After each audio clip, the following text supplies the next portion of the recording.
solve natin tong problem. Evaluate the integral of cosine 2x dx over sine x plus cosine x. So, pwede nating applyan ng identity itong double angle for cosine. So, alam natin na ang cosine 2x ay equal sa cosine squared x minus sine squared x, then over sine x plus cosine x. And then, pwede nating i-factor out itong cosine squared x minus sine squared x using difference of two squares.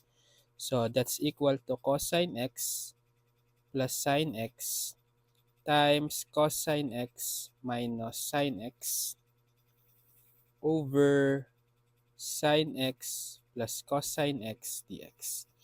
And then, pwede nating i-cancel itong cosine x plus sine x. So, matitira is integral ng cosine x minus sine x dx. So, pwede nyo i-distribute yung integral symbol together with the dx para ma-integrate natin term by term. So, bale magiging integral ng cosine x dx minus integral ng sine x dx. So, mga standard integral formula naman na to, integral ng cosine x dx, that's positive sine x, minus integral ng sine x dx, that's negative cosine x, then put plus c for the concept of integration. Then simplifying, we will have sine x, then negative of negative cosine x, that's positive cosine x plus c. So this is the final answer.